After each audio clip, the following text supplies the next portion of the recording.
10 days ago, the Middle East changed forever. On February 28, 2026, a Saturday morning, the United States and Israel launched one of the most significant military operations in modern history. A joint airstrike campaign targeting the heart of the Iranian regime. And today, on day 10, the war shows absolutely no signs of stopping. Explosions are still rocking Tehran. Oil prices have crossed $119 a barrel. Iran has a brand new supreme leader.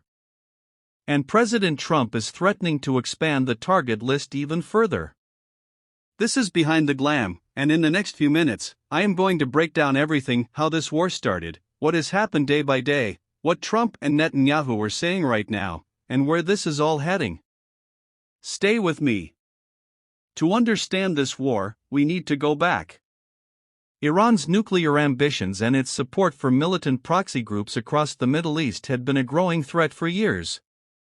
In June 2025, Israel and Iran fought a 12-day war. Missiles flew, drones were launched, and a fragile ceasefire followed. But Iran's nuclear program never stopped. By February 2026, nuclear negotiations had completely collapsed. Iran was dangerously close to what experts called nuclear breakout, the ability to build a bomb within weeks. Israel had been warning the world for years that it would never allow this. Then, on February 24, President Trump made it crystal clear during his State of the Union address. He accused Iran of reviving efforts to build nuclear weapons, calling their ambitions, and I quote, sinister. He warned the United States was prepared to act. 4 days later, they acted. At exactly 2:30 a.m. Eastern Time on February 28, 2026, President Trump released an 8-minute video statement on Truth Social. The United States and Israel had launched Operation Epic Fury, a massive coordinated military campaign against Iran. The opening target, Supreme Leader Ayatollah Ali Khamenei, the man who had ruled Iran with an iron fist for 37 years. He was killed in the very first strike on Tehran's leadership house compound. Israeli Prime Minister Benjamin Netanyahu immediately addressed the world. Our joint action will create the conditions for the brave Iranian people to take their destiny into their own hands. He said the goal was simple: to remove the existential threat posed by the terrorist regime in Iran. Iran's response was immediate and ferocious. Within hours, Tehran launched hundreds of ballistic missiles and thousands of drones targeting Israel, U.S. military bases, and Gulf nations across the region. Iran named its retaliation Operation True Promise 4. The Strait of Hormuz, the critical waterway through which 20% of the world's oil supply passes, was effectively shut down. The war had begun. Iran fires on Israel and Gulf states. Dubai International Airport is damaged. Flights are grounded across the Middle East. An Iranian missile strikes residential buildings in Beit Shemesh, Israel, killing 9 and injuring 49. Hezbollah begins firing rockets from Lebanon. A U.S. soldier is wounded in Saudi Arabia. Israel begins a ground incursion into southern Lebanon. Iran strikes the U.S. Embassy in Kuwait. Secretary of State Rubio is forced to shut down the facility. Secretary of State Marco Rubio tells reporters the U.S. had to act because Iran would have attacked first, a statement that sparked major controversy back home. Contradicting Rubio, Trump tells reporters in the Oval Office a very different story. It was my opinion that they were going to attack first. They were going to attack if we didn't do it. I felt strongly about that. He offered no intelligence evidence to back the claim. Trump meets German Chancellor Friedrich Merz at the White House. He boasts. They have no navy, it's been knocked out. They have no air force, it's been knocked out. They have no air detection, that's been knocked out. He also says bluntly, just about everything's been knocked out. Netanyahu defends the strikes on Iran's nuclear sites, telling Fox News. This is going to be a quick and decisive action, and it's up to the people of Iran in the final count to change the government.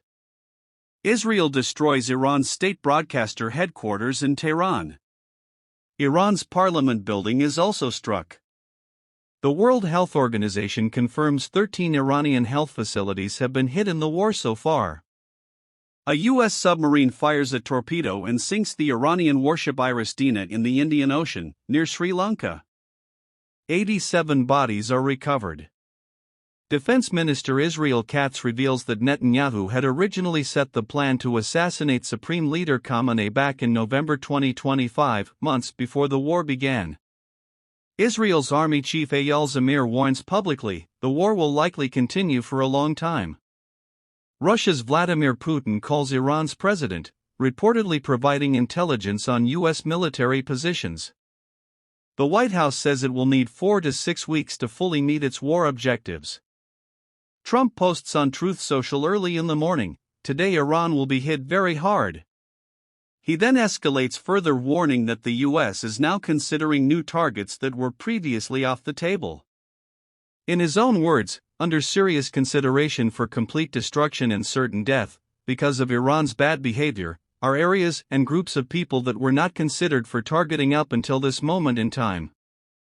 Netanyahu, in a televised video statement, addresses the Iranian people directly. The moment of truth is drawing near. We are not trying to divide Iran, we are trying to free Iran. But ultimately, it depends on you. He tells IRGC soldiers, "You are also in our sights. Whoever puts his weapon down, no harm will come to him." He also promises, "We have an organized plan with many surprises for the next phase of this war." Here is where things stand right now. New Supreme Leader. On March 8, Iran's Assembly of Experts officially named Mojtaba Khamenei, the son of the assassinated Supreme Leader, as Iran's new leader. Iran's military, the IRGC, and top political figures immediately pledged allegiance to him. Trump's response? He called the new leader lightweight and warned he would not last long without U.S. approval. He had already stated on ABC News, "He's going to have to get approval from us." Israel echoed that sentiment.